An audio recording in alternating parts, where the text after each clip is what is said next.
We want to continue after some considerable break. So, to brush up the first three sections or the divisions of Sharanagati, the first is Anukulyena Krishna Anushilanam, and then Pratikulam Varjayat. The third is Lord Krishna will protect me, and that and cultivate that irrevocable faith. Krishna will protect me is Rakshati ti Vishvasa. Today is Goptrut Vivaranam, or the acceptance of Lord as one's guardian or master. Means He takes care of us, He provides us like that. We don't have to depend upon anything else. So, this is the fourth one. A devotee should always accept Krishna as his maintainer. Those who are interested in the fruits of activities generally expect protection from the demigods, but a devotee of Krishna does not look any demigod for protection. He is fully convinced that Krishna will protect him from all unfavorable circumstances. These are from teachings of Lord Chaitanya, chapter 12. As far as resorting to even asking help, sometimes Srila Prabhupada says that in the path of devotional service, if there are some impediments, then you may request Lord Ganesh, Now, not for the purpose as they will maintain me. You follow? The distinction is there. The Lord is ultimate provider, so we depend upon Him directly, rather than who are retailers for provision. They are demigods. We don't depend upon them. If we get from the wholesaler directly, we depend upon him. That will be more beneficial, isn't it? Wholesaler does not sell expensive. So it is easy. So the idea is that we should not depend upon demigods. But if somebody is obstructing on the path of devotional service, we may request that, my dear Lord Ganesh, if you so desire, can you expedite and remove this obstacle from my life, so I can chant, very carefully and proceed. And Lord Ganesh will help, because he is a devotee. Just like we approach devotee. So if we think that Ganesh is the devotee, and naturally his position is of devotional service, and Brahma praises.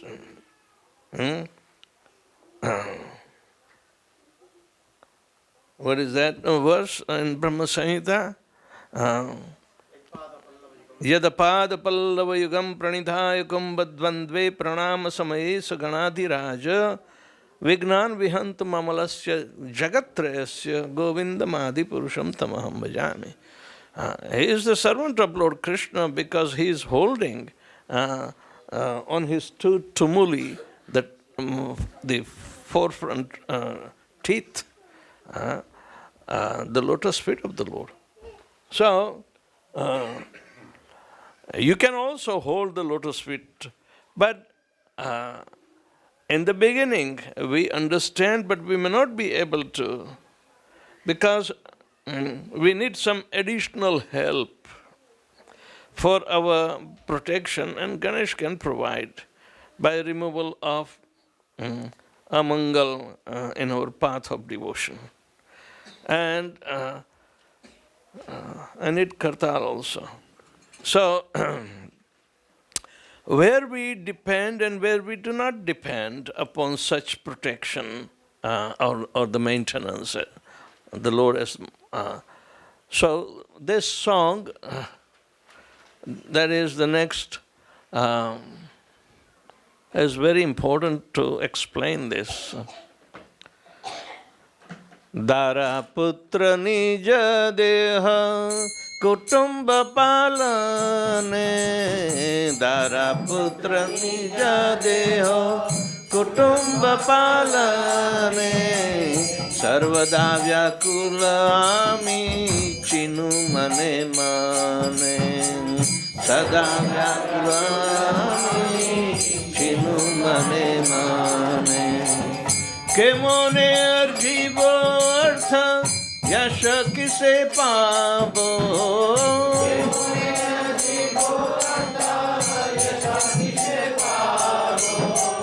कन्या पुत्र विवाह के मोने संपादीवो.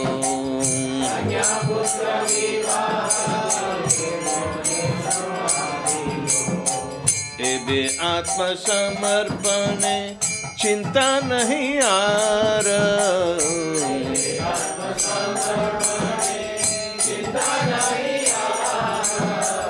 तुम्ही निर्वाही दे प्रभु संसार तुम्हारा.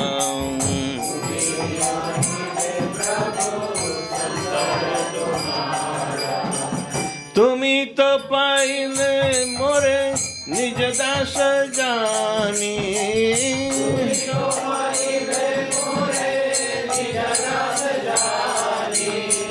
तुम्हारा सेवाय प्रभु बड़ो सुख नाई.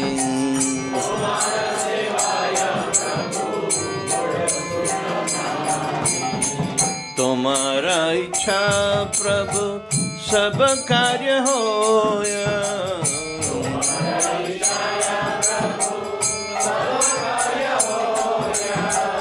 जीव बोले करो आमी से तो सत्य नोय.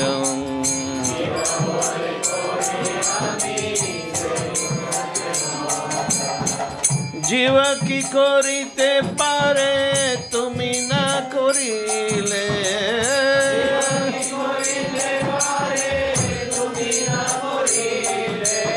आशा मात्र जीव करे तव इच्छा फले.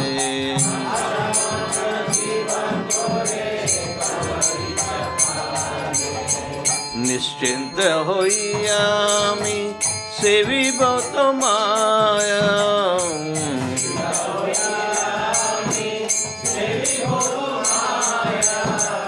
ग्रहे भालो मंद होले नाही मोर दाय.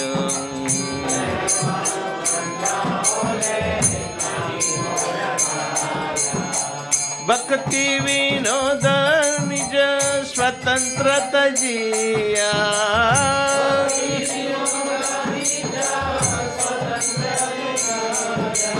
तुम्हारा चरण सेवे अकिंचन होइया.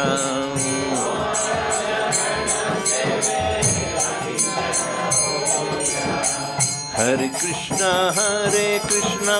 कृष्णा कृष्णा हरे हरे. हरे राम राम राम हरे हरे.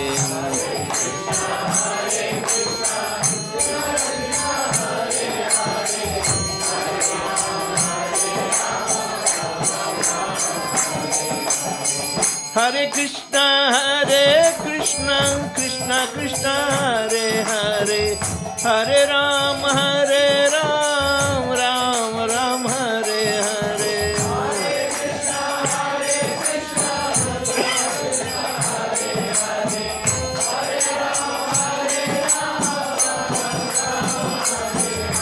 हरे कृष्णा कृष्णा कृष्णा हरे हरे.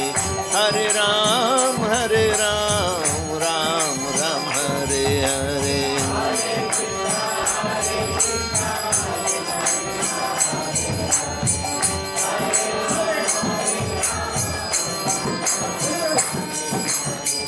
हरे Krishna Krishna Krishna Hare Hare.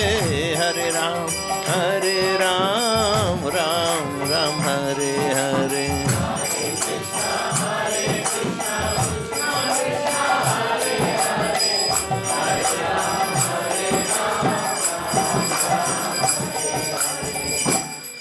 Within my mind, I have always been anxious for maintenance of my wife and children, my own body and relatives.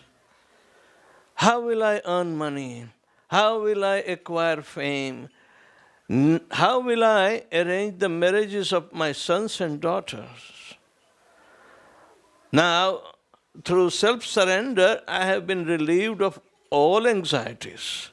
O Lord, surely you will provide for the maintenance of your own household.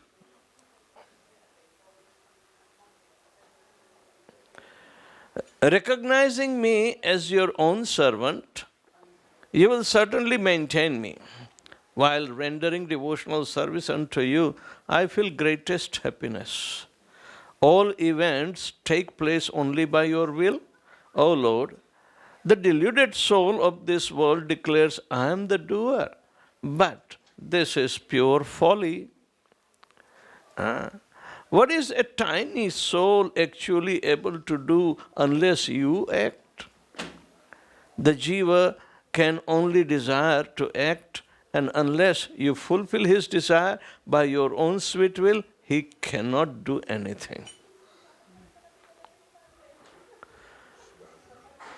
Being free from all anxiety, I will humbly render service unto you. If any good or evil should occur while serving in your home, it will not be my responsibility. Bhaktivedanta thus completely renounces his own independence and engages in the exclusive service of your lotus feet with no other interest in life. So, this song is telling us that somehow or another in material life, we are being engaged by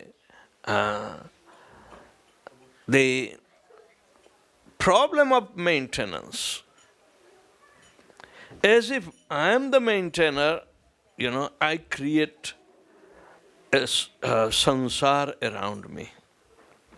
It's my desire. And Krishna is, in the form of Paramatma, is facilitating all the energies, all the opportunities to fulfill my desire. Right? But one has to rest assured that if Krishna is the original provider and he has provided to millions and trillions of other living entities, why not me?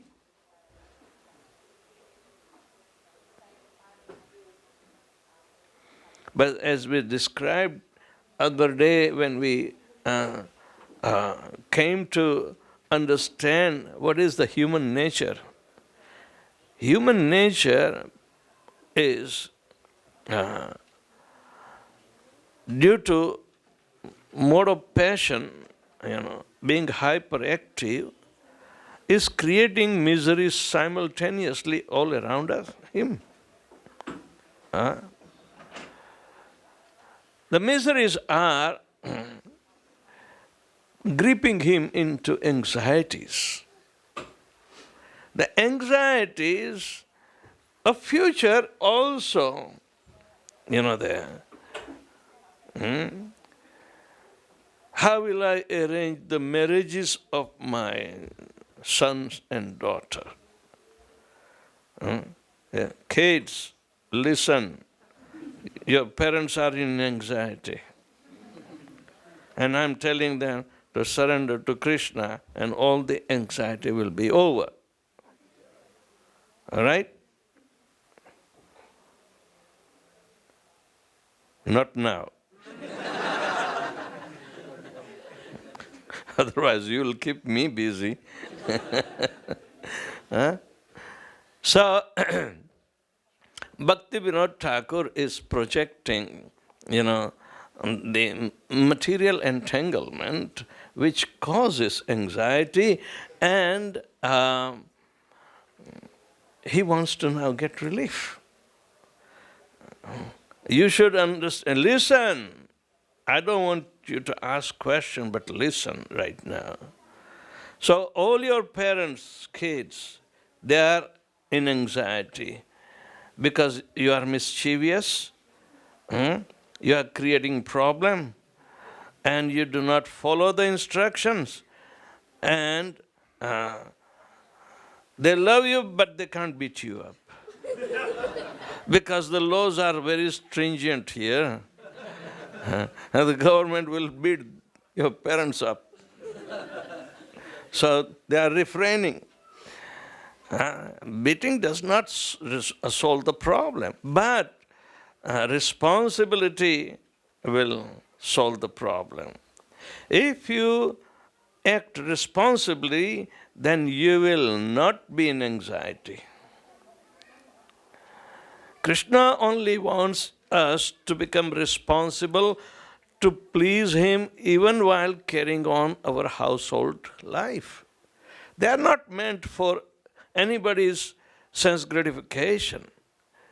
If a father thinks that, oh, I earn the money, I will use any way I like, then he will create anxiety for the mother. And children will not be protected. If the wife says, this is my money, and will not become responsible, then the father is gone case. We create anxiety for each other. The children add anxieties, and both have to share those anxiety. So, instead of sharing the responsibility to relieve the anxiety, they keep on fighting.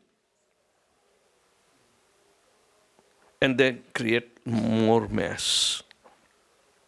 If they have a surrendering attitude to Lord Krishna and keep the household cool and quiet,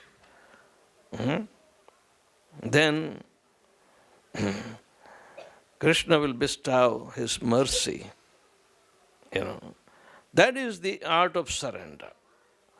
It's not that you will stop your duties, your responsibilities. No, but all these duties and responsibilities are performed for pleasure of Lord Krishna.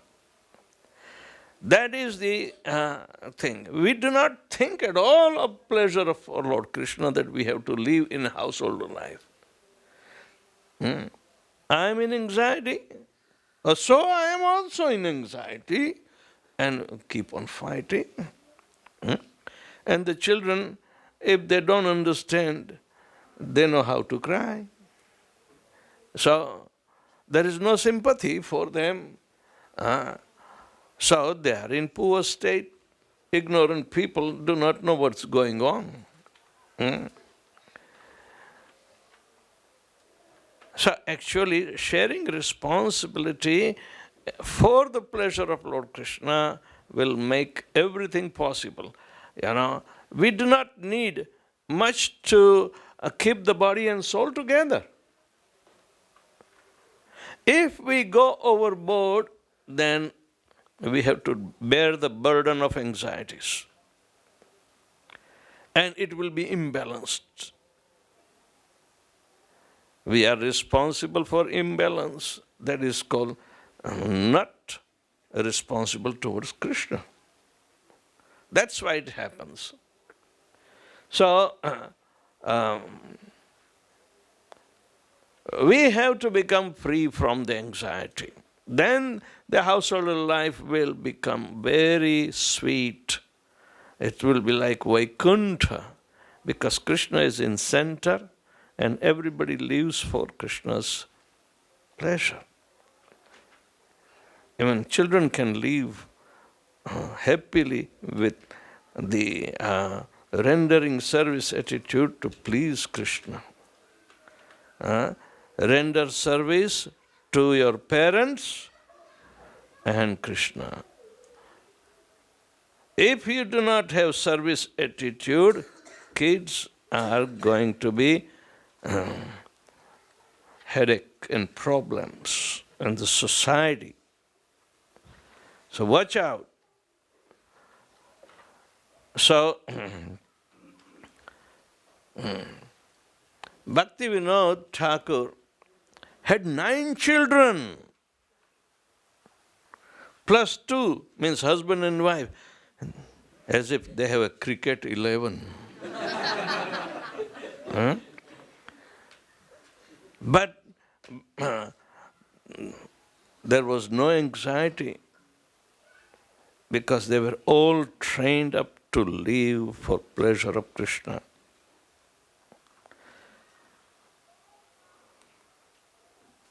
So,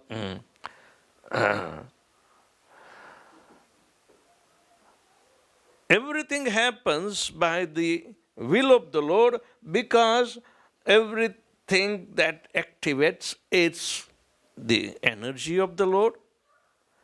And energy of the Lord knows the nature of the Lord, so Lord doesn't have to command and tell, hey, do like this or do like that. No. We foolishly think that, oh, I like and Krishna will be favoring me and then he will bless me, you know. Or if Krishna doesn't bless, I will go to demigod. So we bargain or we threaten Krishna. Krishna, fulfill my desire, otherwise I will go to demigods. This is how people are, changing their mind. This is Hare, he is going to steal away everything. And they are giving. Ashutosh, Mahadev, hame ye de do, wo de do, Dhanam dehi, Janam dehi, Stri dehi, Mercedes dehi. I'm sorry.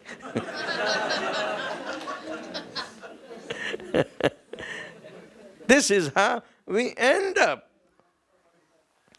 Then, the anxieties are created. Bhakti Siddhanta Saraswati Thakur Maharaj gives a very nice rupak by telling a story. There was one fellow, he was earning, but somehow or another he was all alone. And he had an inkling, some kind of a relation with some prostitute. And after the work, he always takes some flower and go to give her and keep her happy, Actually, the flowers, he knew that he was trained nicely. The flowers are supposed to be offered to Krishna. So, but he was having so much desire, and Krishna, who is sitting in the heart as Paramatma, facilitates. But he is using this facility not to offer to Krishna, but to the prostitute. So this was giving him a conflict. He was thinking, oh Krishna, you are getting a lot of flowers from a lot of people. Why do you let me go and fulfill her desire? So in this way, one day he was taking a bunch of flower and going in the rickshaw, Thelawala, and but it was a windy day, all right? Then he was trying to hold the flowers, but somehow the wind was powerful. So some flowers flew off and fell on the ground. Then he remembered, Krishna, that's yours.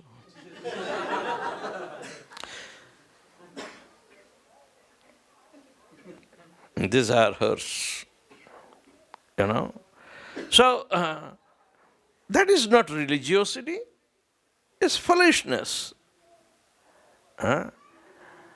He wants to think that he is the doer.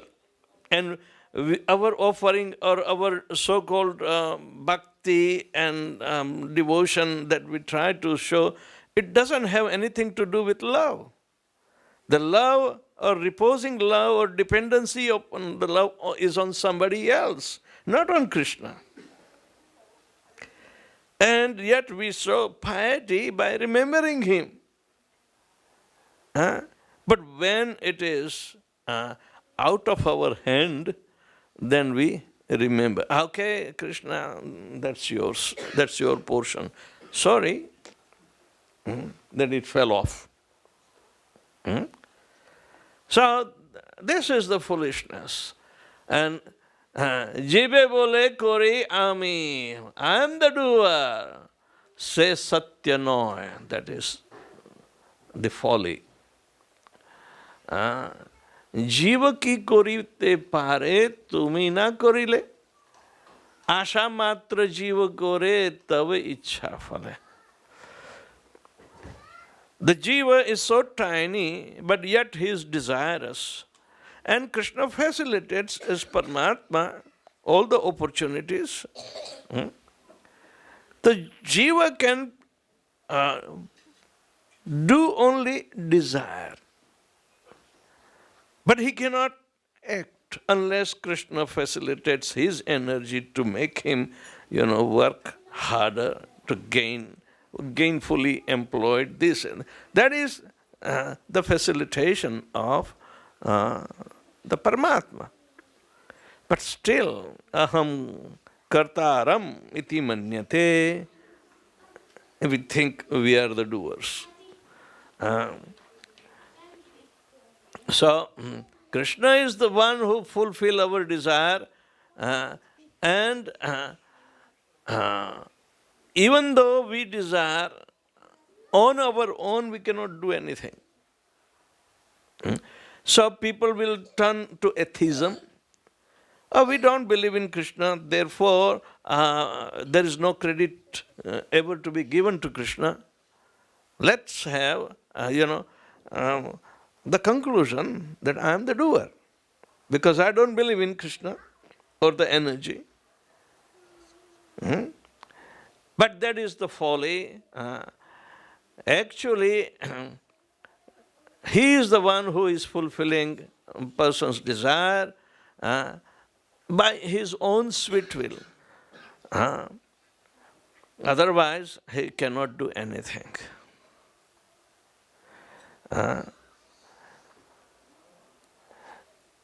You can do mischief. That's your desire.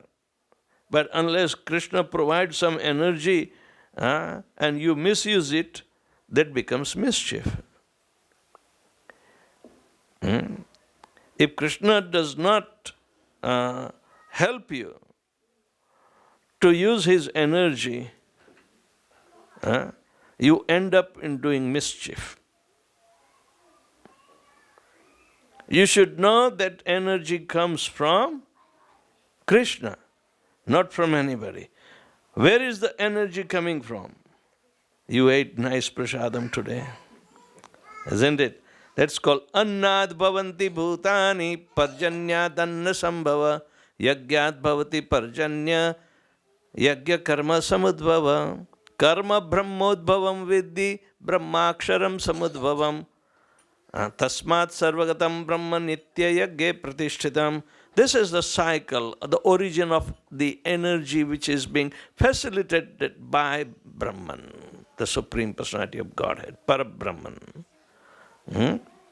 This is the cycle. It comes in the form of food grain. And food grain is coming from the rain. If there is no rain, there is no food grain. Right? And rain can only fall favorably to grow the food grain if it is a congenial work in the nature without any destruction. No pollution, nothing. Then the crop will grow. Otherwise, starvation. And the yajna, the sacrifice, act of sacrifice, which is congenial to the service of the nature, it is coming in the form of karma. Alright? Karma, karma phal. But the karma is the energy of the Lord. It is generated from Brahman. And Brahman is resting on the Lord's lotus feet. Aksharam samudbhavam. Akshara means infallible situation of the Lord. Huh? Krishna doesn't fall down. You may fall down and break your crown. I may fall down. Anybody can fall down. But we have to watch out. Krishna never falls down. That is akshara sthiti. Dvavibhau purusho loke ksharascha evacha kshara sarvani bhutani kutastha akshara uchyate. But Krishna says, as the Supreme Personality of Godhead, He is beyond kshara and akshara. That is called Purushottama. A devotee with unshakable faith is on akshara position, kutastha position. Unshakable like a mountain tip, unless it's a volcano. So anyway, the idea is that immovable, unshakable faith will make us on a akshara state, infallible situation.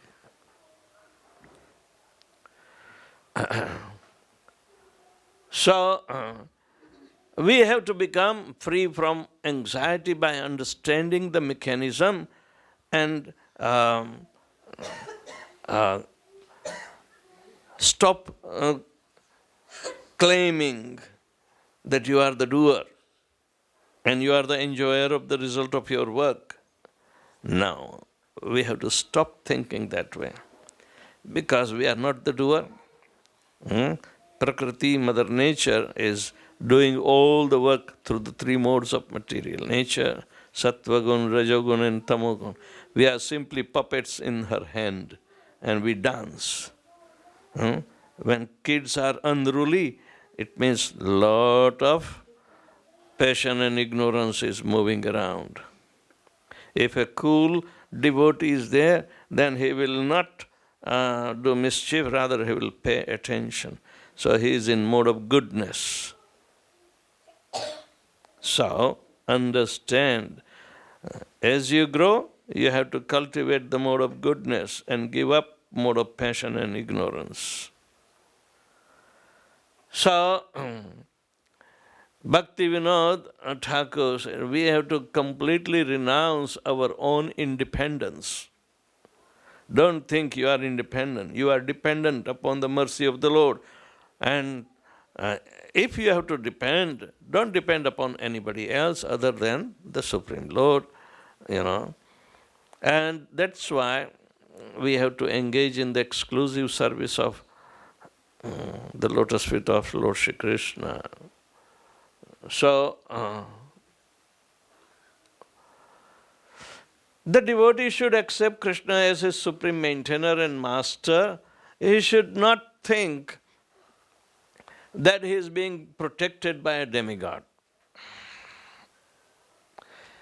The devotee must be firmly convinced that within the three worlds he has no protector or maintainer other than Krishna.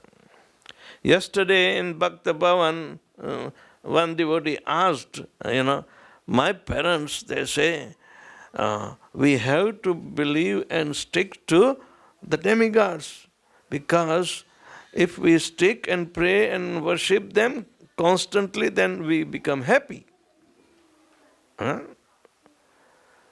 But here we are taught, don't depend upon the demigod, depend upon the Supreme Personality of Godhead. We are not atheists. And we will not become atheists. But they will become atheists if they depend upon demigod rather than the Supreme Lord. Because they do not know who the Supreme Lord is. One, the origin and provider of all.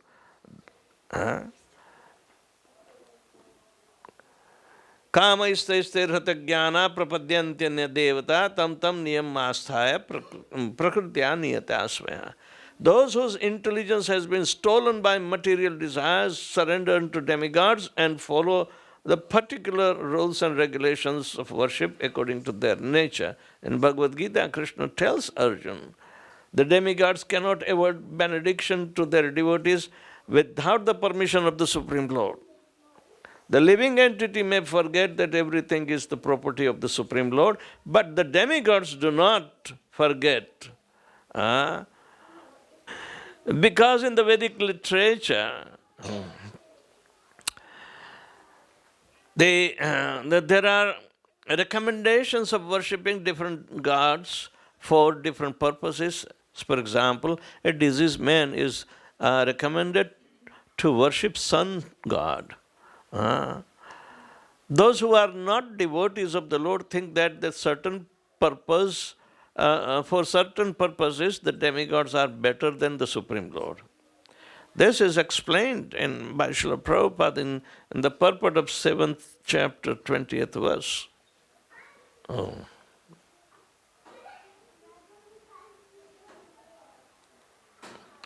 The demigods cannot award benedictions to their devotees without the permission of the Supreme Lord. So, the worship of demigods and achievement of desired results are not due to the demigods but to the Supreme Personality of Godhead by arrangement. The Supreme Lord empowered the demigods to distribute the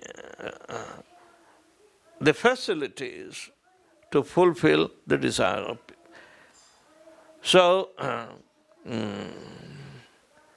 Krishna is... but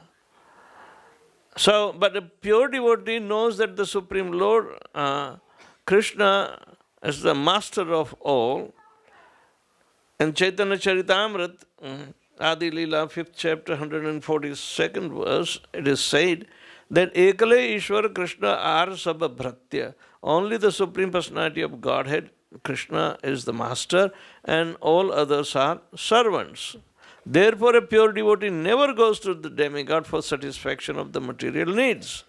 He depends on the Supreme Lord and the pure devotee is satisfied with whatever he gives.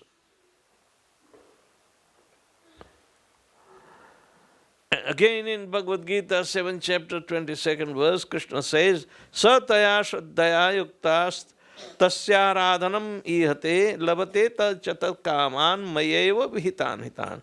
Endowed with such a faith, he endeavors to worship a particular demigod and obtains his desire, but in actually these benefits are bestowed by me alone. So this clarification is there. So if Krishna provides, why do we have to go through the retailers? He is the manufacturer, he is the wholesaler, and he can also become retailer. But why do we have to go through the agents who are doing little business?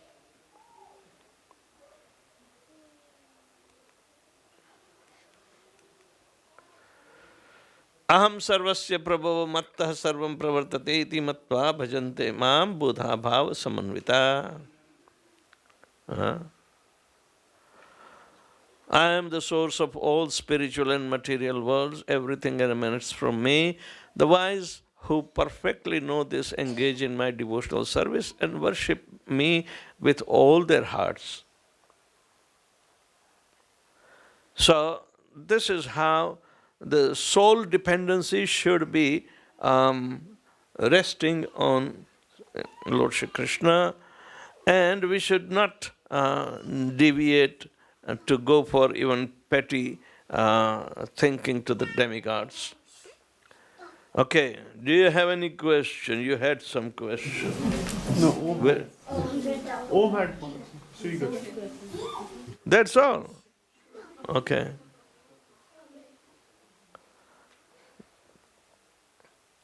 All right. Anybody has any question on dependency on Lord Shri Krishna alone? Haridas Thakur, he said, dependency on the holy name alone can make the perfection of the life. alone, it is sufficient.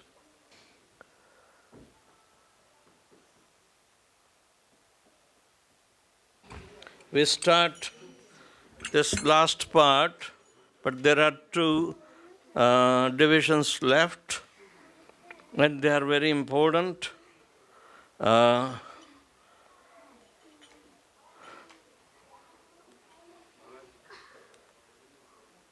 Yes. One question. The surrender to Krishna. So many of us, we are filled with so much desire to achieve in this world, in the form of name, wealth, and when such a person is trying to be a devotee, he thinks, at least I think that for those of my desires, I should not involve Krishna in, or because that, but I still want to fulfill those desires.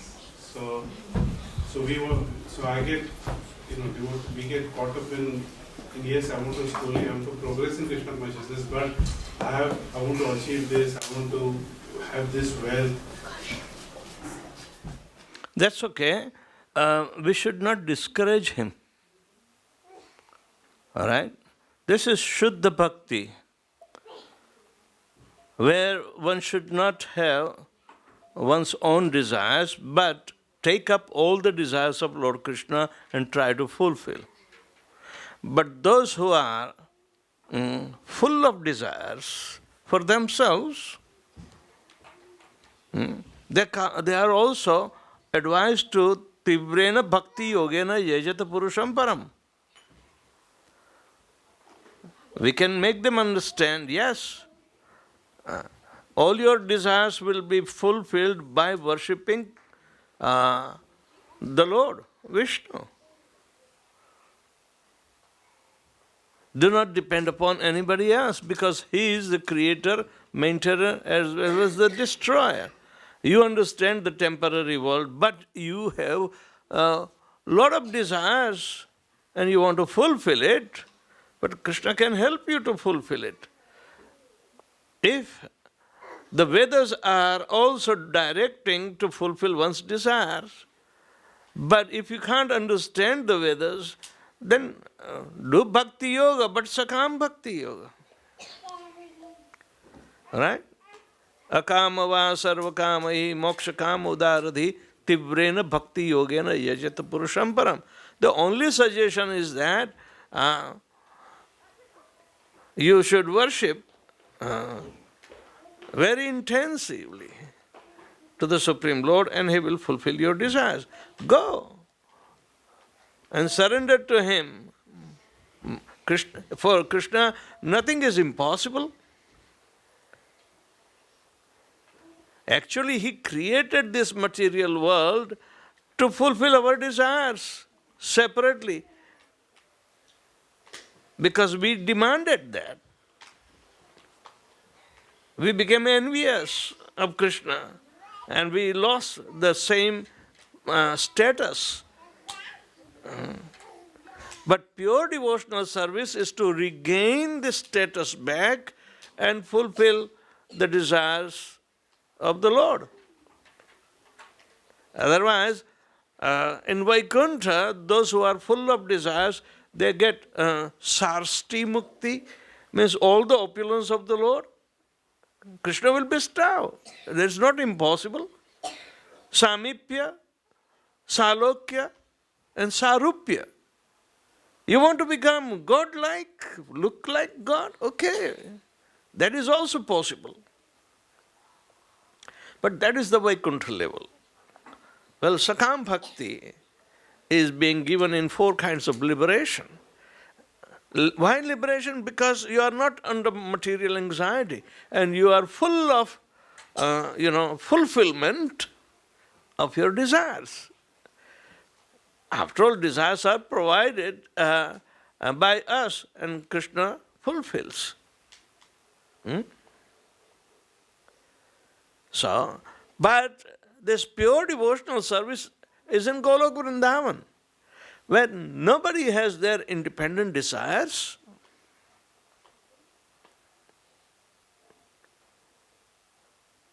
They accepted Krishna's desire just to serve him without any motivation. Anya bilashita shunyam jnana karmadhanavratam anukulyena krishnanushilanam bhaktiruttama. The topmost devotional service is achieved by pure devotees of the Lord who does not have any desires of their own, anya, except to serve Krishna favorably. So Sharanagati is there, but this is the resolute aspect of Sharanagati, where one becomes totally exhausted of his own desires. You follow? So there is a difference. Those who are with all the desires, they go to Vaikuntha. Krishna will arrange, because he is the Paramatma, he is the four-handed Vishnu form of Kshirodakshai or Garbhodakshai or Karanodakshai.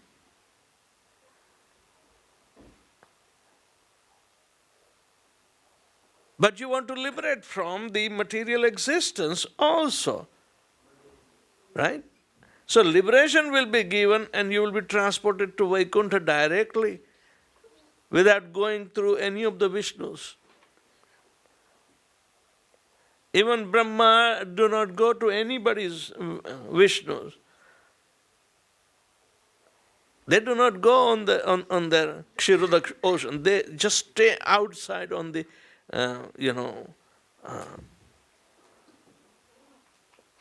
the Brahmaloka and just pray, and he sends Brahma, Shabda Brahman is the only communication for them to understand the desire of the Lord. This is the way it has been conveyed.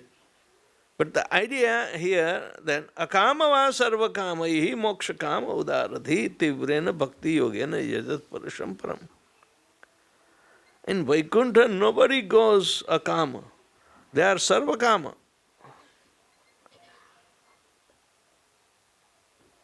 And they also get eternal life.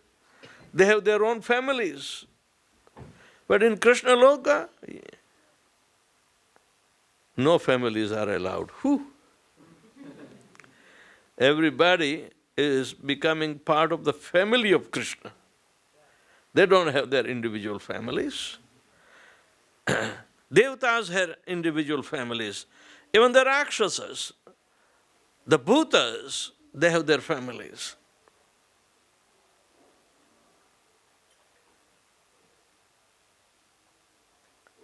Right. Tatha Atma Nikshepa, the full surrender portion is there. Means the readiness of full surrender.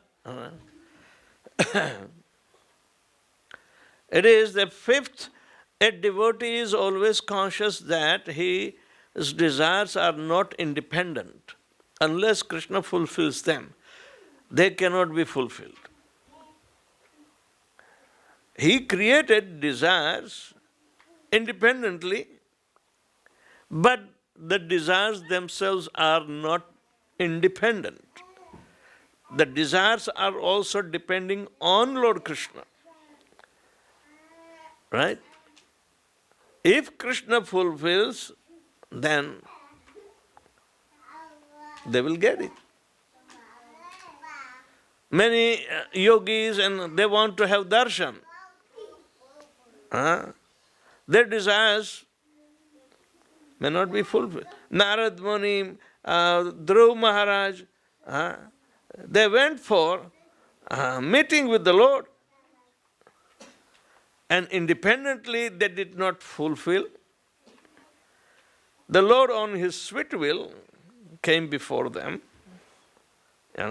Both were kids. So fulfillment of the desire is dependent upon the Lord's sweet will. That is the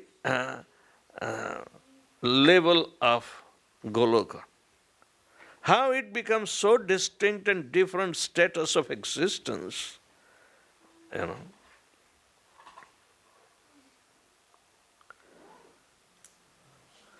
Manasa deha geha jo kichu mo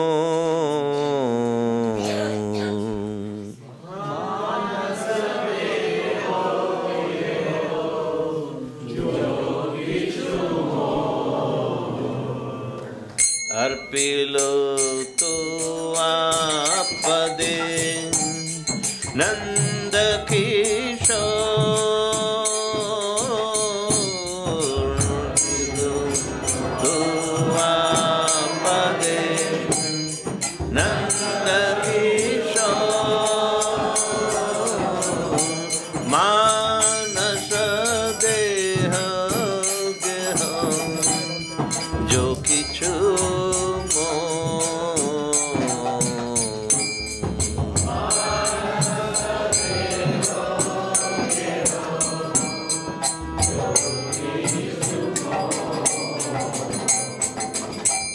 Sampade vipade jivana marane sampade vipade jivana marane daya mama gela tuva upadava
janma jatha tu vada sita janma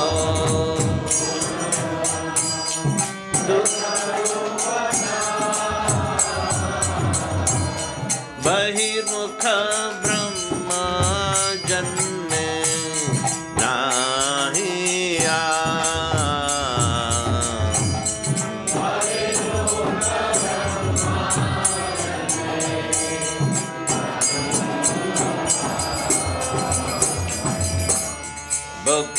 Mukti spriha vihina jai bhakta bhakti spriha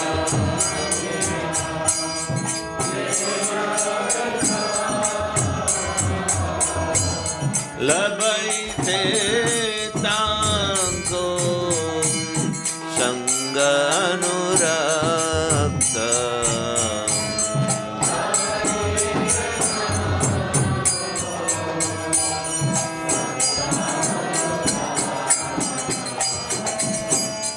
Janaka janani daitaya tanaya Janaka janani daitaya tanaya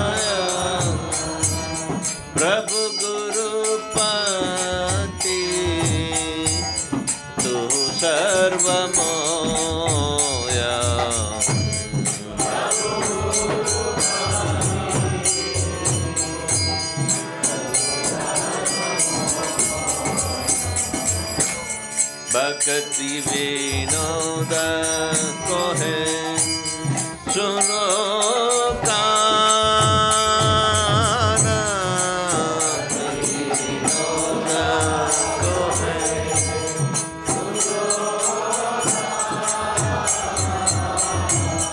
Radha Nath Tu Amara Prarana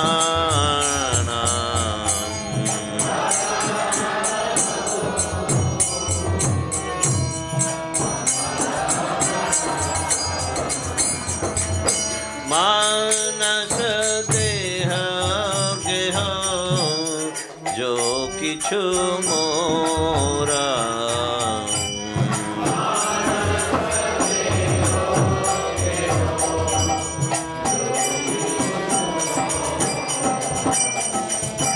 अर्पिलो तो आपदे Nand Kishore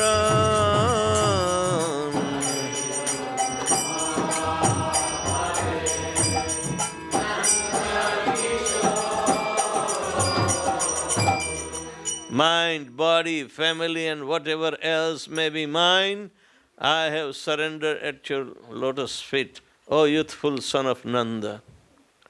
In good fortune or in bad, in life or in death, all my difficulties have disappeared by accepting those feet of yours as my only shelter.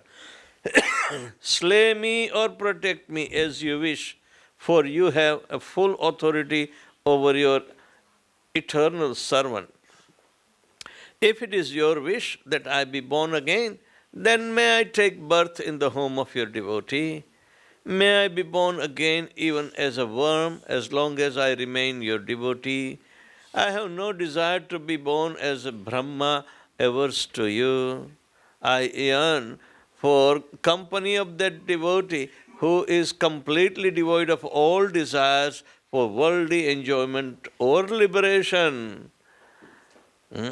Father, mother, lover, son, lord, preceptor, and husband, you are everything to me. Bhaktivedanta says, O Kana, please hear me. O Lord of Radha, you are my life and soul. All right, there are so many important points in the surrender that has to be understood. We have to offer mind, body, family, and whatever else may be mine. I have to surrender at the lotus feet of Nanda Kishore. But at the same time, surrendering does not mean now I will become sadhu and hell with you, the family members. It doesn't say that. Baba, you are stuck with the same family, but how will you offer them in service of Krishna? You do not quit.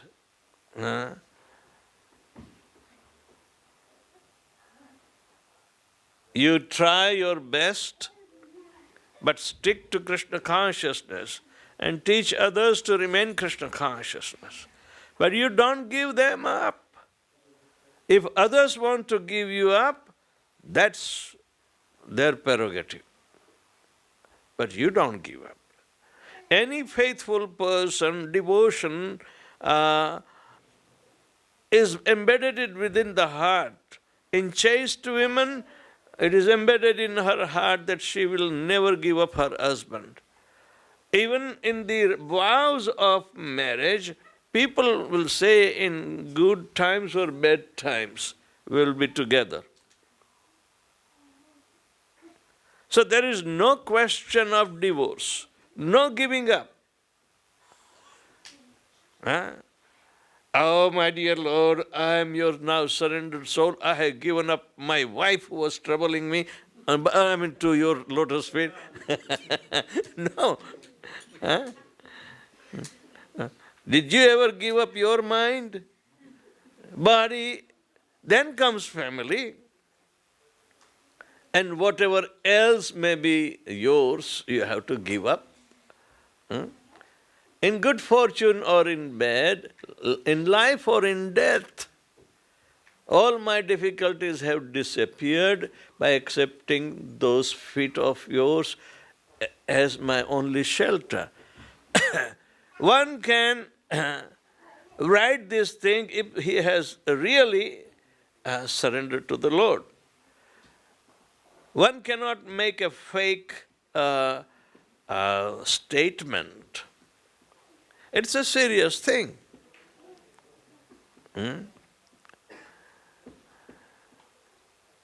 Sudama remained unemployed for how long?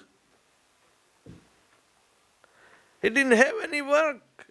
He was resting on Lord Krishna's mercy, and he was living in very dire poverty.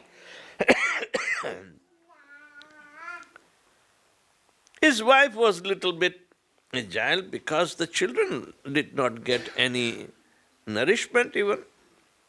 And she has to beg, and Sudama will not beg. Well, because the wife is taking responsibility to make sure that they have at least enough to eat.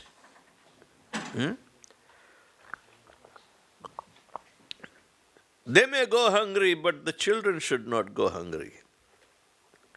Why? Did the kids ever go hungry? Unless you are locked up in a room because you did some mischief. Anybody who got this experience?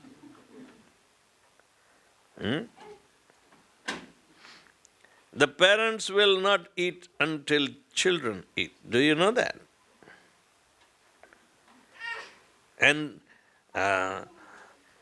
both of them make sure that they have taken enough. That's why they have to work very hard. And they get entangled because of you guys.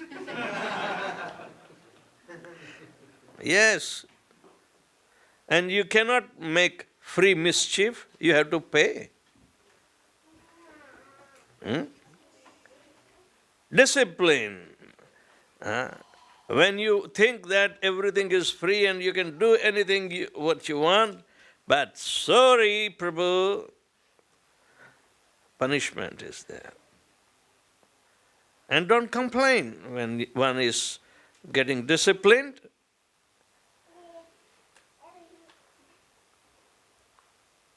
So it is very important, The parents have to take care of the children and bear the burden of the anxieties that they create for them. If the kids are Krishna conscious, many of you are good boys, okay? There are a few who are little nasty.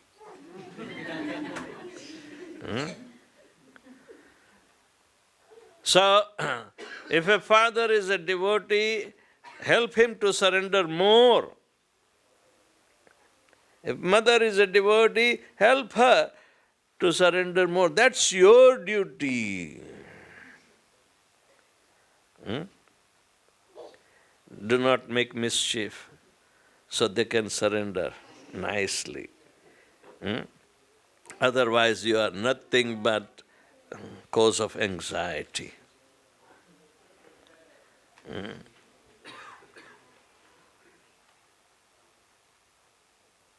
Bhaktivedanta Thakur is telling that rest assured, if one has taken the shelter of the Lord, all his anxieties should go away.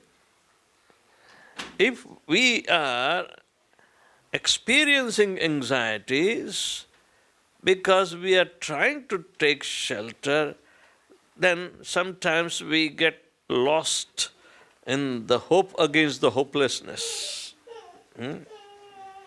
One hope is there, another hope is there. If this is not fulfilled, then that will be fulfilled. And we create hope after hope after hope, the heaps of hopes. Huh? And we get burden. That is called anxiety. A father may think, oh, my boy will get a doctor degree and he will earn very heftily and I will live happily.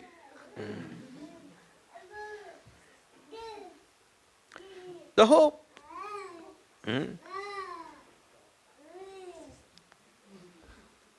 But Krishna is sitting in the boy's heart too. And the boys have different desire too. And Krishna is also fulfilling his desire against father's desire. Then what? Eh? Don't blame Krishna. He is sitting in everyone's heart. And every living entity has a different desire. You know? So it is a conflict. Conflict of desires, just like conflict of interest. That creates nothing but war. If we surrender to Krishna, if everybody of our family members surrender to Krishna, then it is Vaikuntha, right here. And you will carry the Vaikuntha with you. So if you are a pure devotee without any desires, but only executing the desires of the Lord with all these five factors that we are learning, right? Then it will be Golok Vrindavan. Not Vaikuntha, it will Golok Vrindavan. Prabhupada is said to be Vaikuntha man because he has also some desires just to fulfill the desires of his spiritual master. These are also desires. But because they are pure and spiritual desires, they are not his personal material desires. Otherwise the business remains the same. Bhaktisiddhanta gave him the order, if you have money, print books. And Prabhupada would have printed anything if he got the money. But no, he understood what is to be printed. He alone did. All right? The potency of the Lord is directly perceivable by executing the simplest desire of the spiritual master, and one can create an empire from nothing. That is Srila Prabhupada.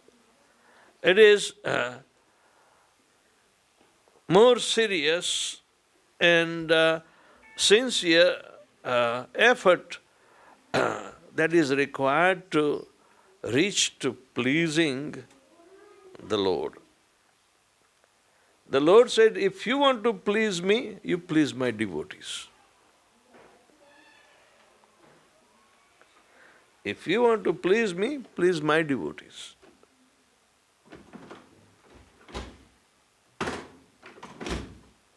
Not devotees means the demigods also. Just be faithful to the working of Mother Nature. Chant my name and come out from the three clutches of the three modes of material nature. So the idea is that we have to execute all this desire through the facility of the body. And we have to go through the trial and tribulations of the body and mind. But then the virtues like tolerance and everything is also compensating in executing our desires or our spiritual master's desires. So, what is conducive to carry out the pure devotional service is being laid down here by taking utter shelter at the lotus feet of the Lord. Those who have taken the shelter are really out of the world. We will see in the last division. So, Bhaktivedanta Thakur is ready to receive anything and everything that is in store for him by Lord Krishna. Many a times devotees do not know what is his future. Or they say, oh well, I do not know, but Krishna has something stored for me in future. I will receive, otherwise I am happy. No demand, nothing, no strings attached to our execution of devotional service. So, in good fortune or in bad, in life or in death, my difficulties, all my difficulties have disappeared by accepting those feet of the Lord as only shelter. It means he must be knowledgeable also that the Lord's lotus feet are fearless. Anybody who takes the shelter of the lotus feet of the Lord, they become fearless. Slay me or protect me as you wish, for you have full authority over your eternal servant. Krishna will always protect. But the devotee who is engaged in devotional service may be ready for even if he is slayed. He will not complain. And even in death, means after death, if he has to come back in this material world, maybe as a worm and whatever, but let it be as in your service attitude, I can become worm. Does worm do devotional service? Do you know any example? Which worm is doing devotional service?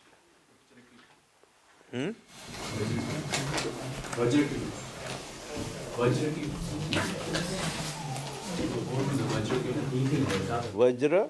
There is a worm that's in the category which cows Sharanagati. Maybe connected. The worms are connected with Shalagram Shila in the Gandaki river. What do they do? Oh, it's not the worm actually, it is a crustacean.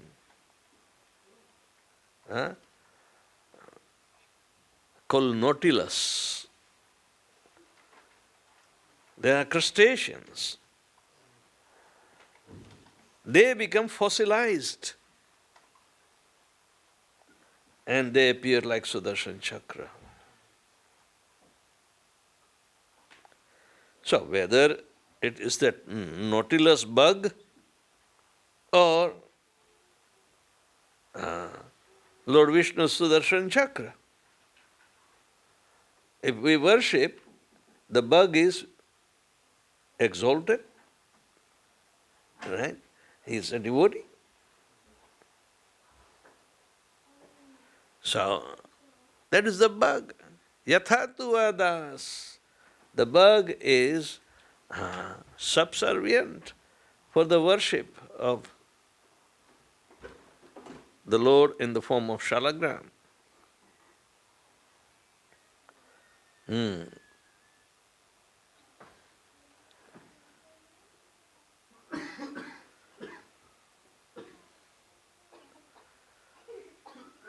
I have no desire to be born as Brahma averse to you.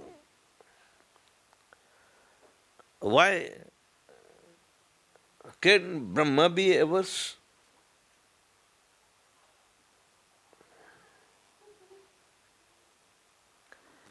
Yeah, Brahma can become averse in service.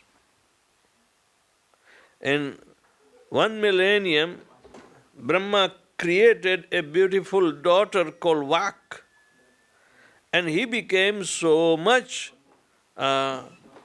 lusty after her that Chatushkumar and 7 rishis, they started chastising him in the harshest words possible to stop his advancement.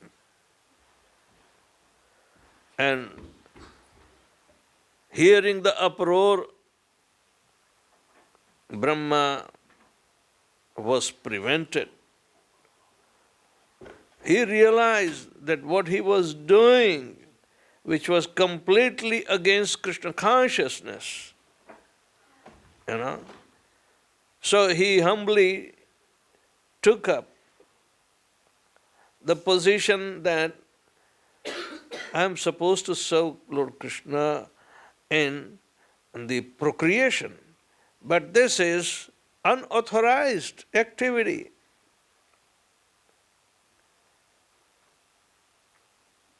I mean, to indulge as an avatar of Rajogun, Rajogun can make some like Brahma victim. It's not an unknown thing. It has been written. But what is the detail? We do not know. But Brahma gave up his body, thinking that the desires have defiled my existence. So he committed suicide. But Krishna gave him another chance and restored him again as Brahma, and to make him very, very careful not to commit this mistake again.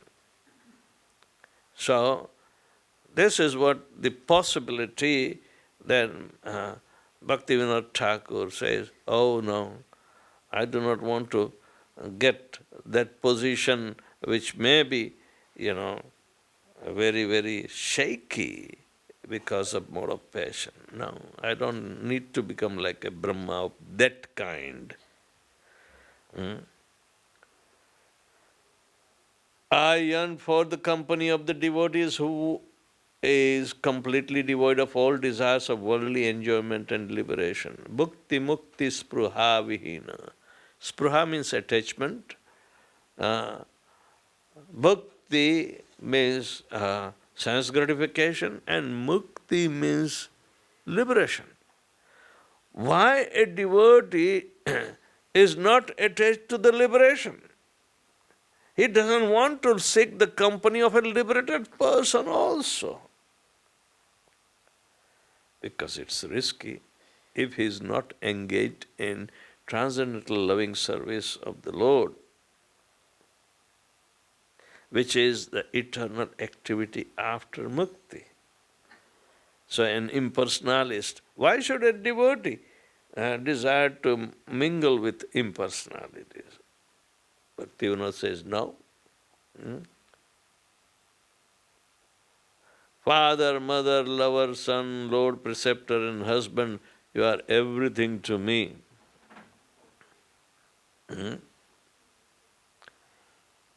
Yes, for Brahma everything was, he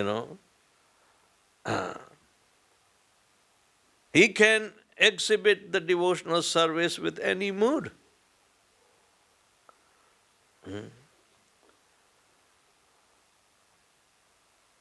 Bhaktivedanta says, O Kana, please hear me. O Lord of Radha, you are my life and soul.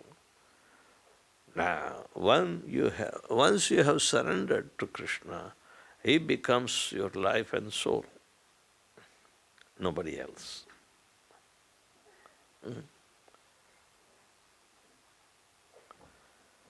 Self-surrender means remembering that one's activities and desires are not independent. The devotee is completely dependent on Krishna and he acts and thinks as Krishna desires. A Paramahamsa has no program for sense gratification. He is interested only in satisfying the senses of the Lord. When one is fully surrendered to Krishna, he becomes happy knowing that regardless of the situation, Krishna will protect him. That was the conviction of Prahlad Maharaj. Maro bhi rakho bhi jo ichha tumhara.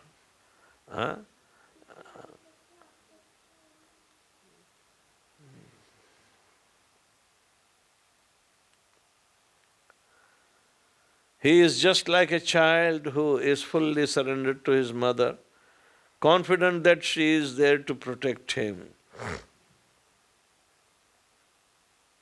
In Bhagavad Gita, 2nd chapter, 5th verse, Shri Bhagavan Uvacha, Prajahati yada kaman sarvan partha manogatan atmanyevatmana tushta sthita pragyastadochyate.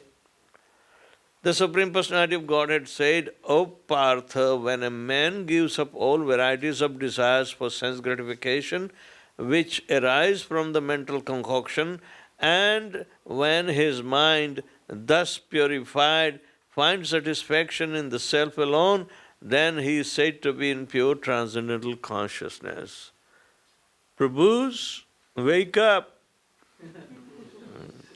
And you have to work hard on this particular instruction of Lord Krishna. We have to give up all varieties of desires for sense gratification.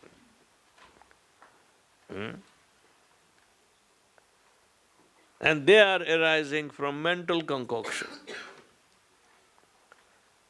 And when the mind is thus purified by chanting Hare Krishna, Krishna Krishna, Hare Hare, Hare Rama, Rama Rama, Hare Hare, it finds the satisfaction in the self alone.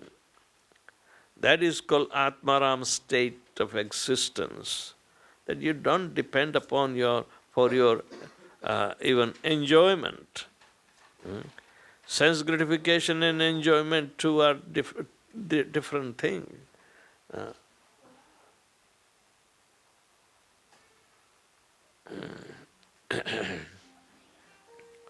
Bahunam janmanam ante jnanvam mam prapadyate vasudevam sarvamiti sa mahatma sudurlabha. After many, many births and deaths, who is actually in knowledge, surrenders unto me, knowing me to be cause of all causes, all that is, such a great soul is very rare. So, one should be in full knowledge when he takes surrender. Unless and until one is fully equipped with conviction, the knowledge that Krishna is everything, then mam prapadyate vasudevam sarvamiti sa mahatma sudurlabha. He takes shelters. So, taking shelter is not the ultimate thing, because the service is going to be continued in the shelter. Right? Therefore, shelter is not the last point.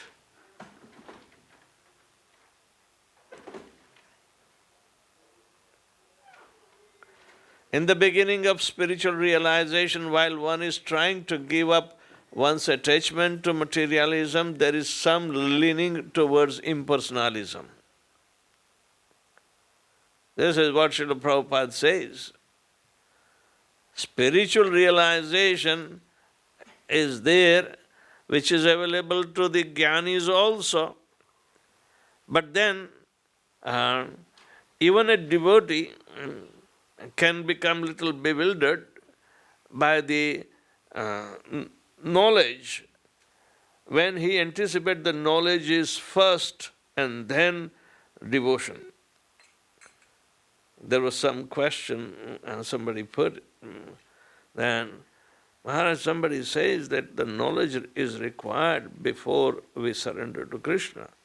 I say, who said? Bhakti is culmination of knowledge and vairagya.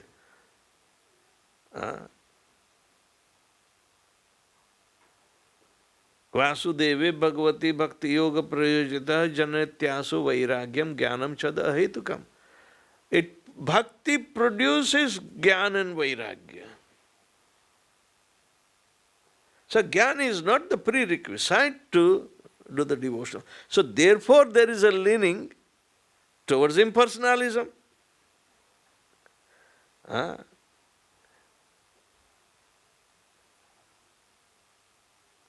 So we have to be careful.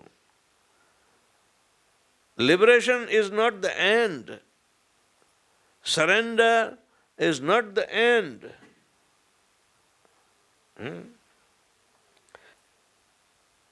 But when one is further advanced, he can understand that there are activities in spiritual life and that these activities constitute devotional service. After liberation, devotion is going to be continued for a devotee. But for a non-devotee, after liberation through the knowledge, he will hang around. An impersonalist hang around. Does not have faith for worship.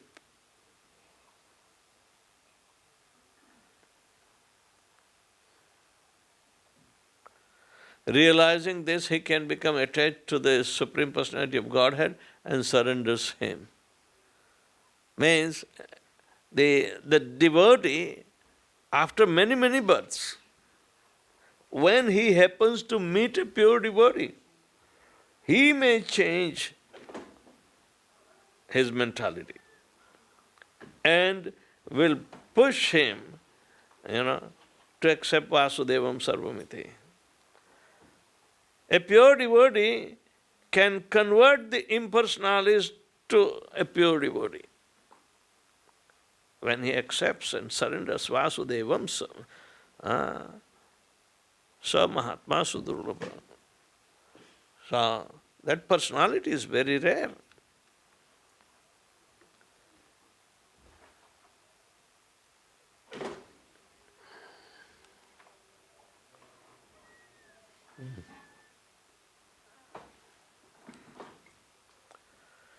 In Śrīmad Bhāgavatam, here it is.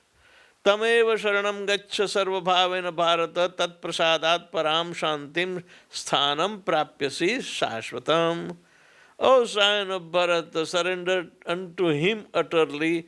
By his grace you will attain the transcendental peace and the supreme eternal abode. Krishna is telling somebody to surrender to him, not him. The him is an expansion of him. Krishna's expansion as Paramatma. You have to surrender to the Paramatma level. If you have not surrendered to Paramatma level, who is sitting in the very core of your heart, that means if you have not realized your identity according to the identity of the Supreme Personality of Godhead teaching you in Bhagavad Gita, that his expansion is sitting as Paramatma, who is the facilitator. So we are obligated to thank him when we come face to face. So therefore say, you surrender to him. Not only thank you and shake hand and go away. No way. He is the manifestation of the Supreme Personality of Godhead Himself. So, Paramatma realization and surrendering to Paramatma within one's own heart will lead to further devotional service to the personality of Godhead beyond the localized aspect.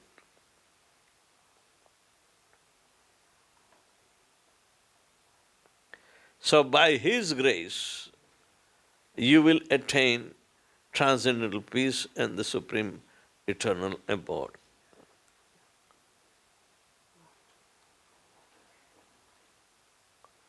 A living entity should therefore surrender to the Supreme Personality of Godhead, who is situated in everyone's heart, and that will relieve him from all kinds of miseries of this material existence.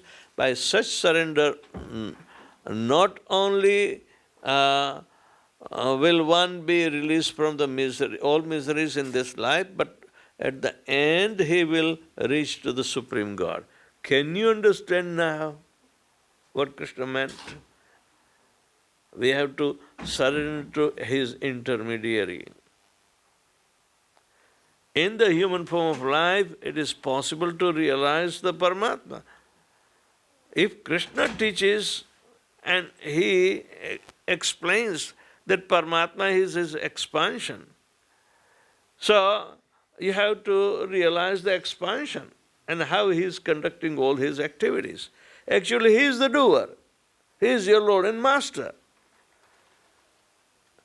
who is sitting in your own heart. And He is identical with Lord Krishna because He is Krishna's expansion. How did Krishna expanded Himself to reach us within our heart of the consciousness? Krishna is in Golok Vrindavan. And in Golok Vrindavan, He is manifesting Himself into Chaturvyuha, Vasudeva, Sankarsana, Pradyumna and Aniruddha.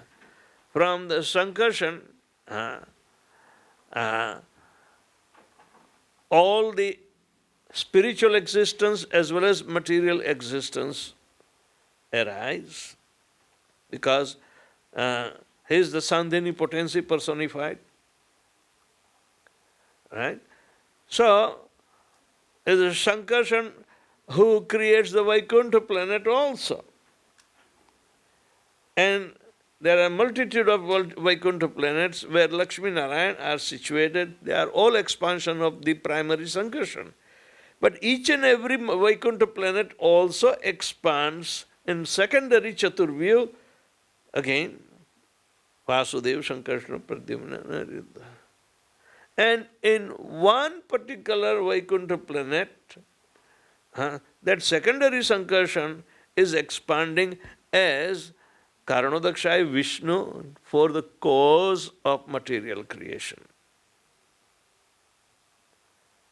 And who in turn, when the material creation is there, that he will be situated in, as the super soul of each and every universe, as Garbhodakshaya Vishnu.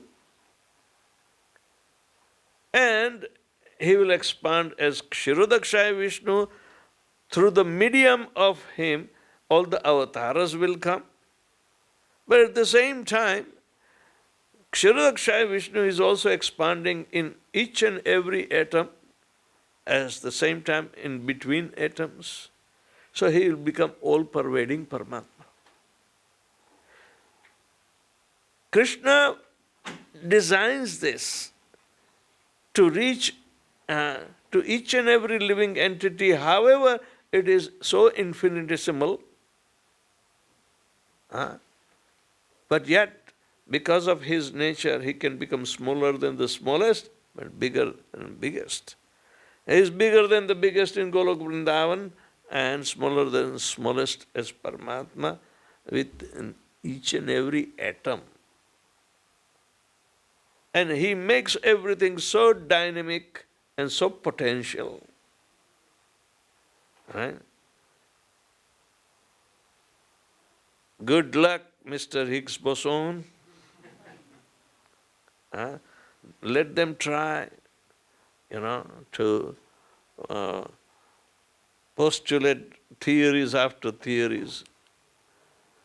Krishna orders sarva dharmana parityajya mamekam sharanam vraja aham tvam sarva papebhyo mokshishyami masucha. Abandon all varieties of religion and just surrender to me. I shall deliver from all sinful reactions. Do not fear. A pious person is no more committing sinful activities, but the existence in ignorance is the most sinful. By taking shelter to Lord Krishna's lotus feet, he will relieve from all sinful reactions.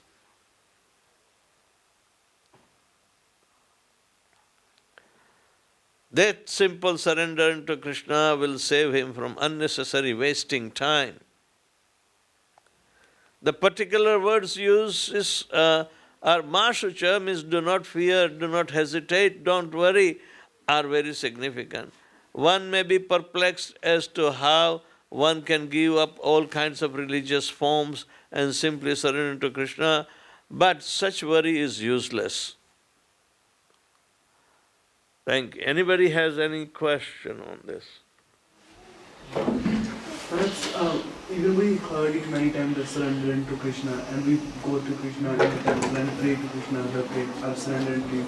But in the back of our head, we still have a plan for us, okay, I want Krishna to do this as well. You pray that, okay, whatever you want to do, Krishna do it. But at the same time, in your back head, you have a plan, okay, Krishna, I want this as well. So how to get rid of that plan you make inside your head, but you don't pray? By intellectual deliberation with your plan to Lord Krishna's plan. If you are stuck without reasoning for the plans, try Krishna's plan. Krishna's plans are guaranteed. Right? Your plans may not be.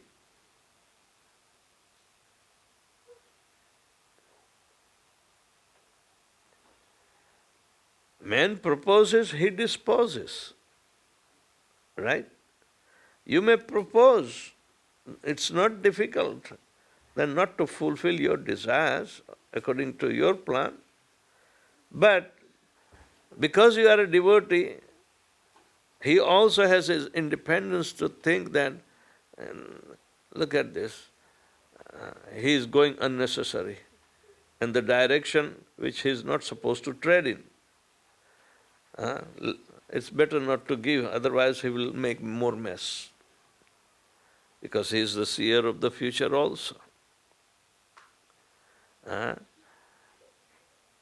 Our plans are mentally concocted, but without purification of the mind, how can our plans are, satisfactory? So it's better to align with Krishna's plan. Somebody else also has a question? Yes. What is that last line where previous slide, where it says, one may be perplexed as how one can give all kinds of religious forms and simply surrender. Such worry is useless. Yes. So can you please explain? Prabhupada is so much confirmed that you do not have to give up your faith, but you have to make confirmation and come to total surrender. If you are believing in Jesus Christ as the only Savior, Prabhupada said, I will make you better Christian. So you will become more sincere to surrender to Him. Because everyone has a different planet, you will go to his planet. It's not that Christian cannot go to Krishna Loka or subordinate Jesus Loka. But they don't have information. So therefore, to create such a worry, it's useless.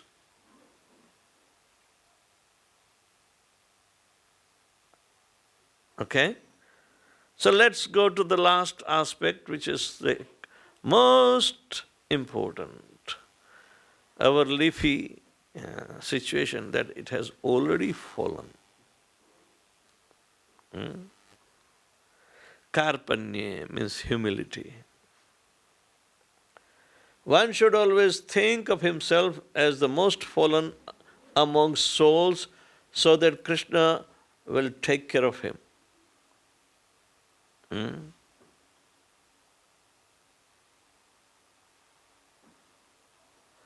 When we have something to depend other than Krishna, all the showy situation of that I am the most fallen of all the fallen, it's simply humbug. Let's study this part.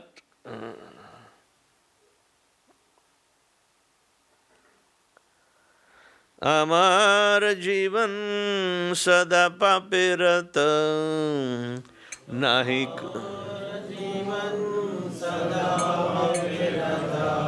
nahi ko punyera lesha.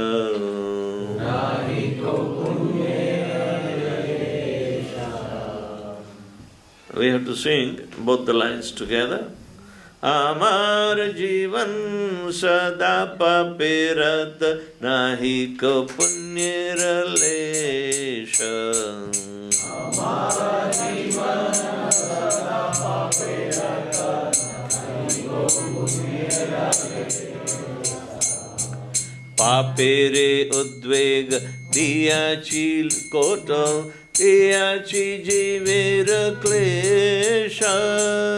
Papere udve tiyachi jelot.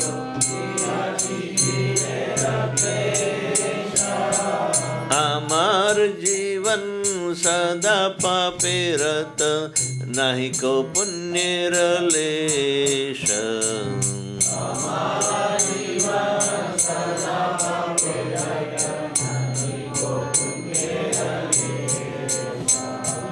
निज सुख लागी पापे नहीं दोरी दयाहीन स्वार्थ परो. निज सुख लागी पापे नहीं दोरी दयाहीन स्वार्थ पर सुखे दुखी सदा मिथ्याभासी. पर सुखे दुखी सदा मिथ्याभासी. पर दुख सुख करो.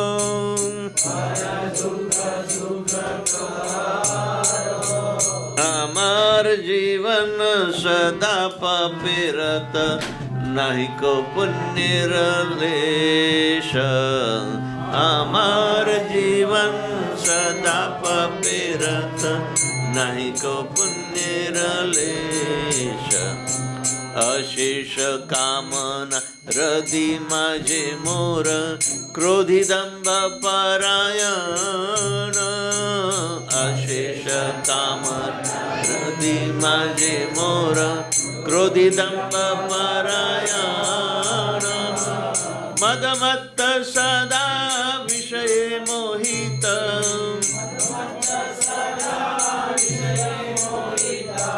हिंसा गर्व विभूषण.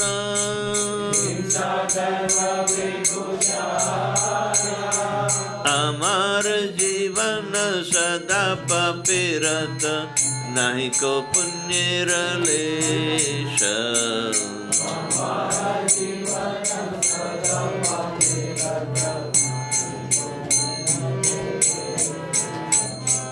निद्रा अलसहत सुकार्ये विरत अकार्ये उद्योगी आमि. निद्रा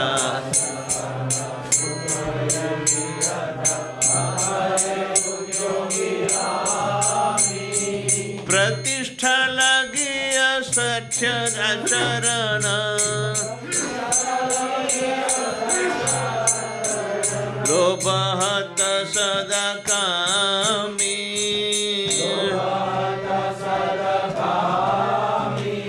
Amar Jivana Sadapapirata Nahiko Punyiralesha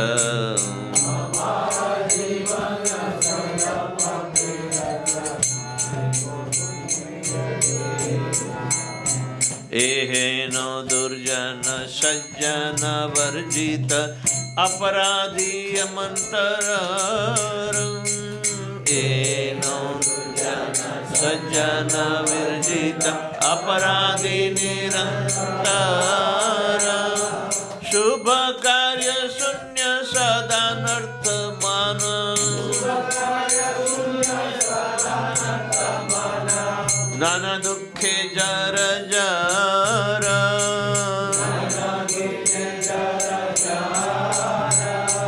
Amar Jivana Sada Papirata Naiko Punyiralesha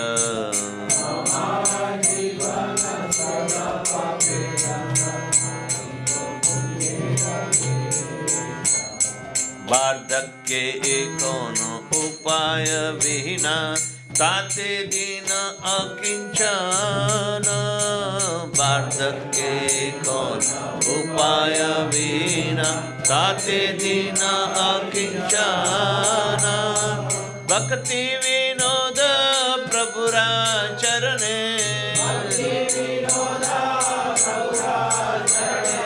Kore dukkha nivedana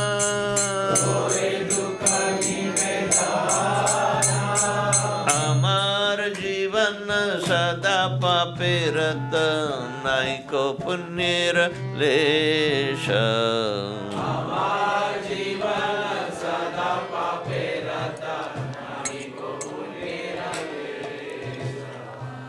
My life is ever given to sin. In it, there is not a particle of good. I have caused others great anxiety and troubled all souls.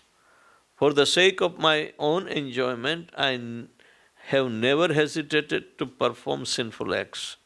Devoid of all compassion, I am concerned only with my selfish interest. Perpetually speaking lies, I become dejected upon seeing others happy, whereas the misery of others is a source of great delight for me. There are limitless material desires within the core of my heart. I am wrathful, fond of exhibiting arrogance, intoxicated by vanity, and bewildered by worldly affairs. I wear the cherished ornaments of envy and egotism, ruined by the laziness and sleep. I resist all pious deeds, yet I am very enthusiastic to perform wicked acts. For the sake of worldly fame and reputation, I engage in the practice of deceitfulness. I am victimized by my own greed, being always lustful. A vile, wicked man such as this, rejected by godly people, is a constant offender, devoid of all good works, forever inclined towards evil. He is worn out and wasted by various miseries. Now in old age, deprived of all means of relief, thus humbled and poor, Bhaktivedanta submits his tale of grief at the feet of the Supreme Lord. This is not self-abnegation or putting oneself down, but it's a genuine feeling of meek and humble. It cannot be artificially created. Oh, I am a soul surrendered, but I have discarded so many of my service is as the duties and obligation to Lord Krishna. How can I become weak and surrender? So,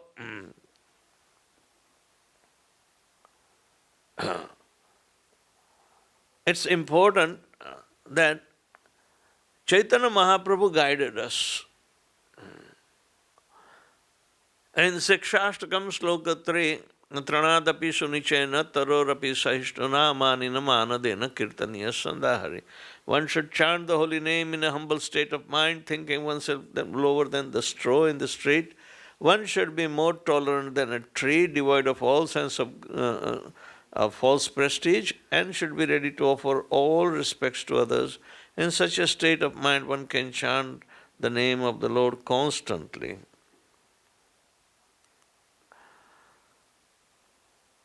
In Chaitanya Charitamrita Antya Leela, 20th chapter, there are 3 verses, 22nd, 23rd, 24 and 25, 4 verses.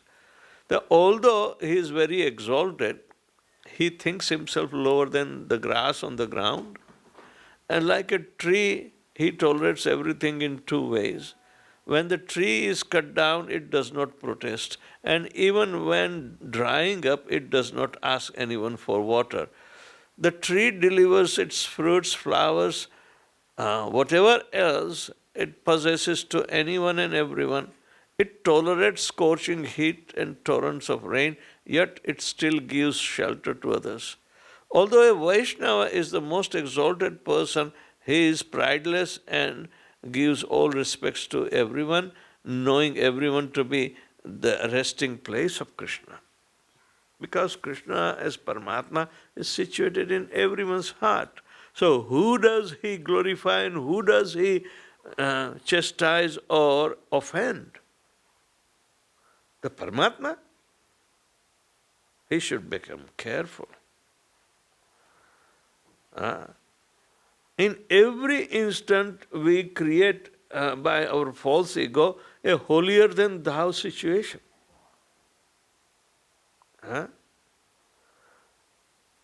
The humility begins with the self.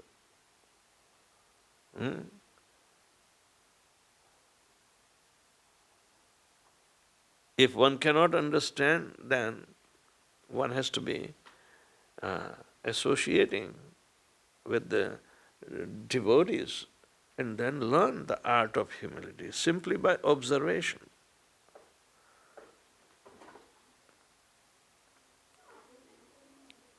A Vaishnava should never disturb any other living entity with his body, mind and words.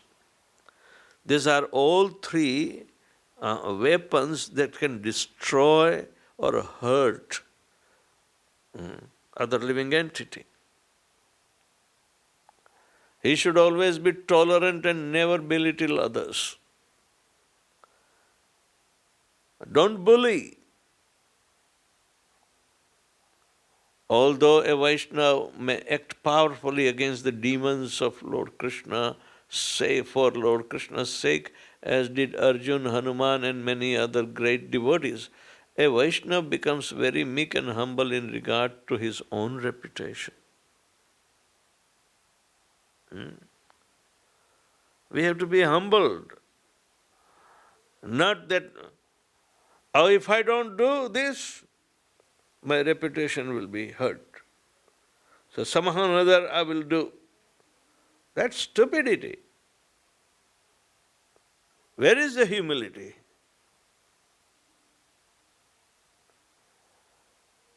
We cannot do anything. All the situations are done through the will of the Lord. So let the will of the Lord be used in His service. We are instruments. We cannot decide on behalf of the user of the instrument. An instrument cannot decide on behalf of the user of the instrument. Let him use the way he wants to use. We should not have a separate aspiration.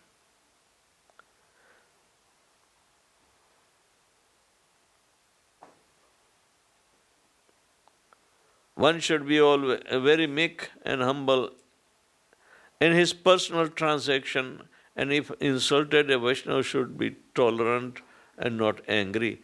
But if there is blasphemy against one's guru or another Vaishnava, one should be as angry as fire.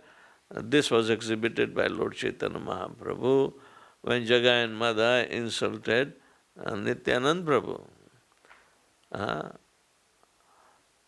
But although Romharshan, Sutta, it's not Sutta, as Romharshan himself, was very learned and had been given the chance to become Brahman, he did not become gentle.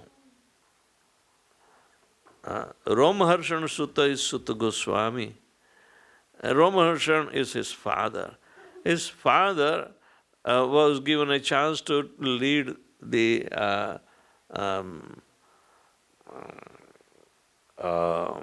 Bhagavad Gita because he was so senior. But he was very puffed up. He was not like his son. When Balaram came, he did not get up because he thinks he's on a Vyasa's son. And Balaram noticed this. So he took up a blade of grass and killed him with that. Right? A blade of grass is used to make him nothing. So therefore, Trunadapi Sunichena is better. Very safe way to think oneself lower than the straw in the street of grass. Why grass? Why grass? Because Balaram killed with the grass. If you do not become humble, Balaram is very powerful, will come and strike with the grass, and you're finished. The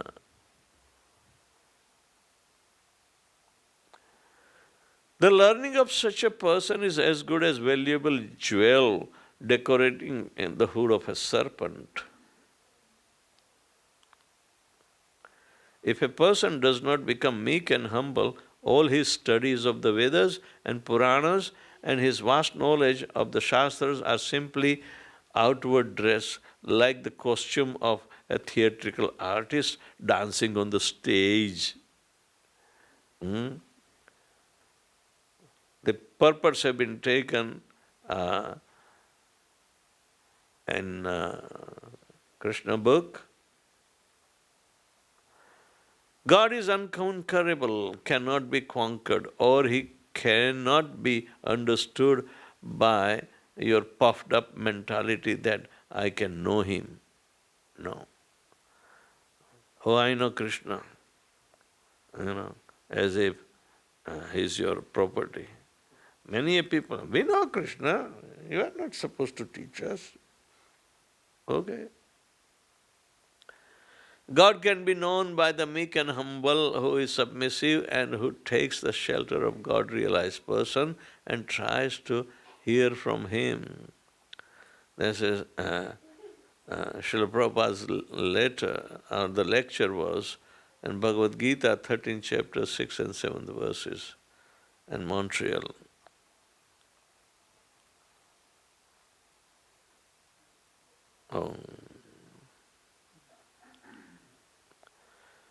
Then he can understand that he is also Krishna demanding. But the first surrender, become humble and meek.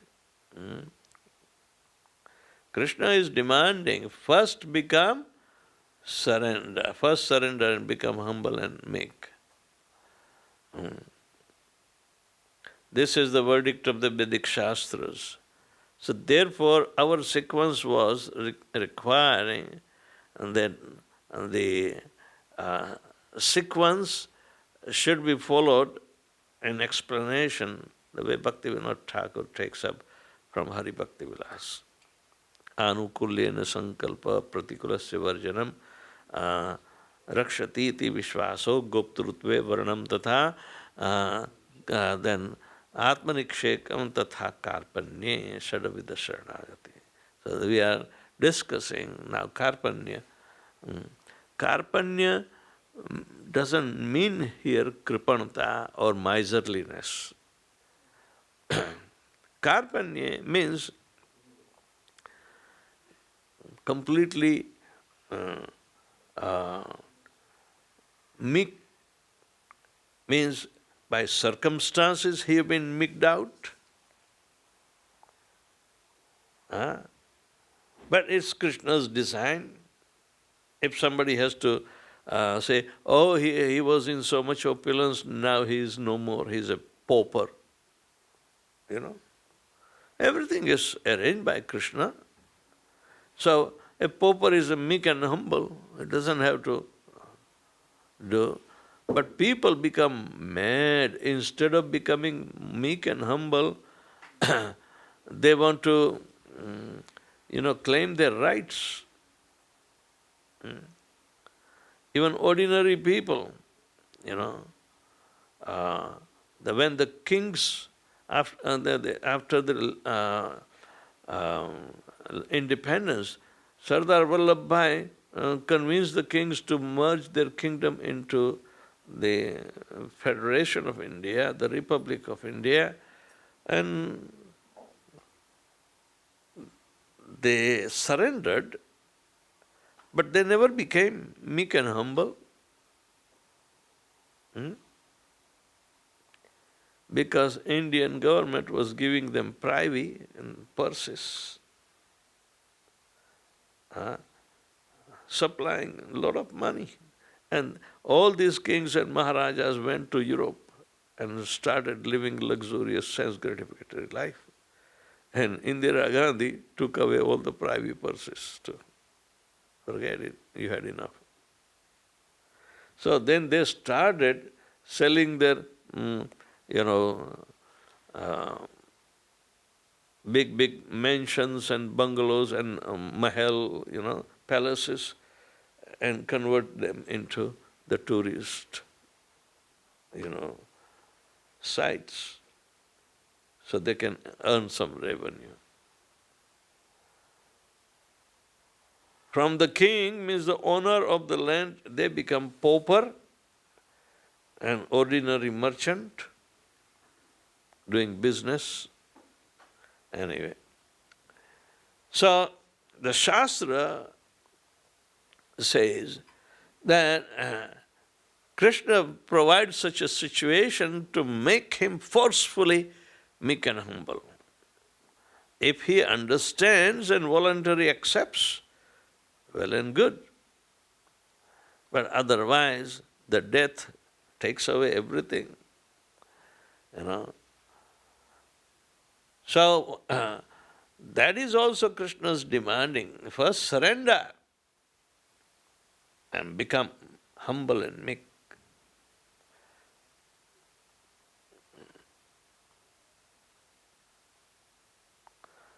So, if one becomes devotee of Krishna, yasyasti bhaktir bhagavati akinchana. Akinchana means pridelessness. Akinchana. Krishna's another name is Akinchana Gochara. He can be understood by Akinchan, one who thinks himself as very humble and meek. That is also said in Bible that one who has become meek and humble.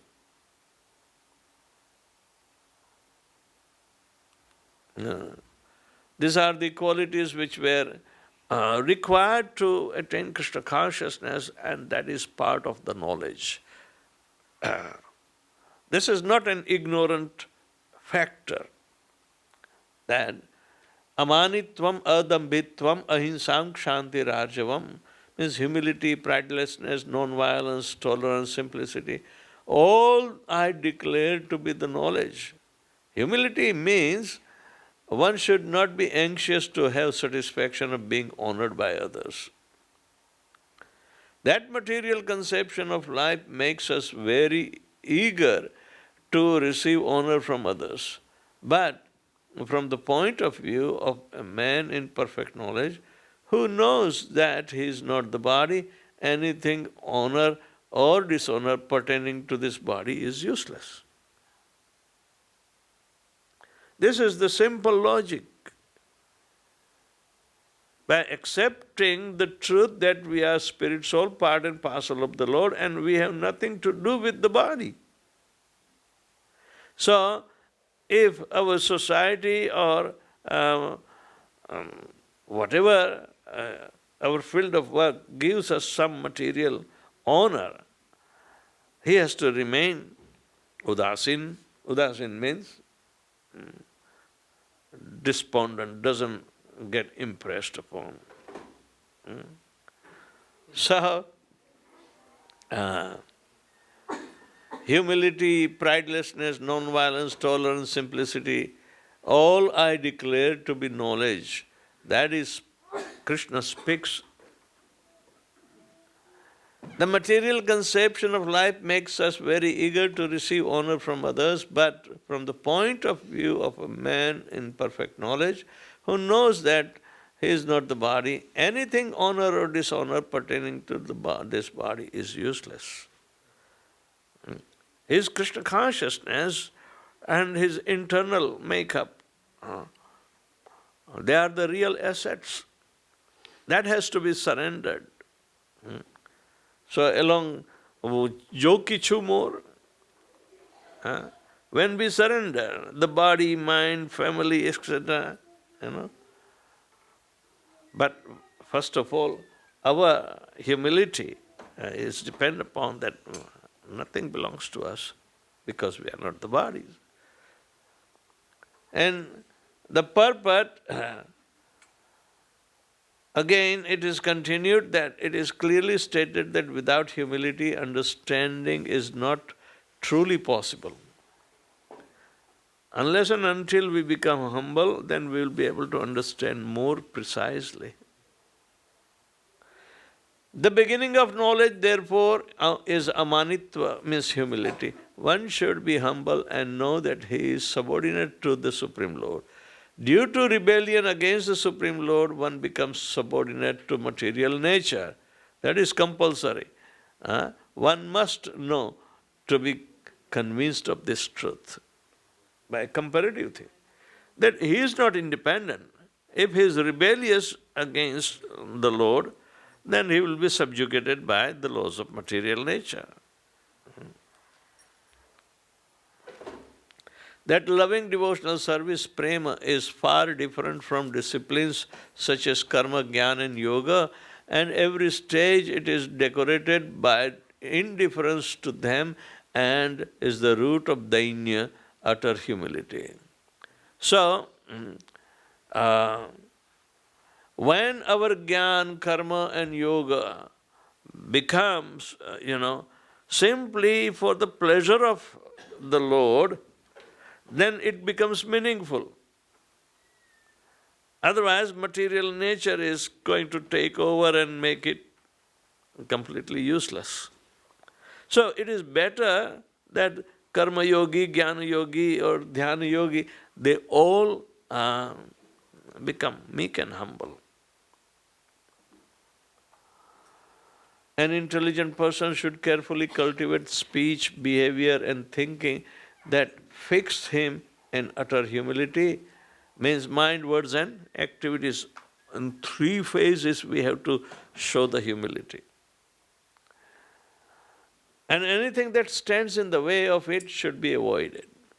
When dainya fully matures, prema unfolds without limit. This is in Śrīmad Bhāgavatam Brihad Bhāgavatam of Sanatana Goswami. Conclusion is that love of Godhead is only available to the meek and humble, those who have perfected, their life. All the gopis partake of that exalted and most perfect love, and they all constantly know the pleasure of Krishna, never-ending chain of pastimes. Yet none of the gopis even imagine that Krishna has special love for her. They were given the lesson by Lord Krishna when they thought, oh, Krishna is dancing with me alone. How fortunate I am. Then Krishna said, bye-bye. Immediately disappeared. Then they realized, they became meek and humble and cried piteously and never did that mistake.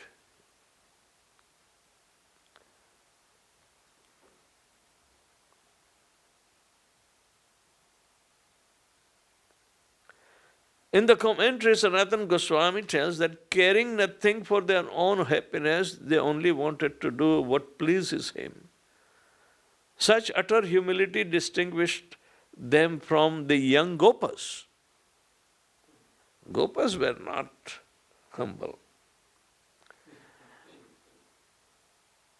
The male cowherds, who tend to consider themselves as Krishna's favorites and presume themselves very fortunate.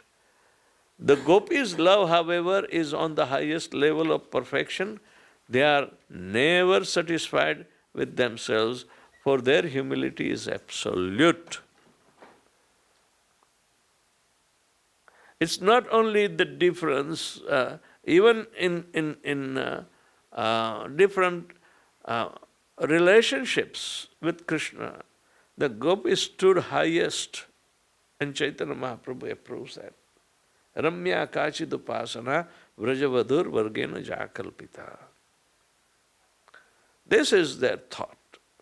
Sanatana Goswami in Śrīmad Bhāgavatam, he writes about that. Unless one is meek and humble, to make progress in spiritual life is very difficult. Abhi pata chala. Watch out. Thank you very much. Srila Prabhupada ki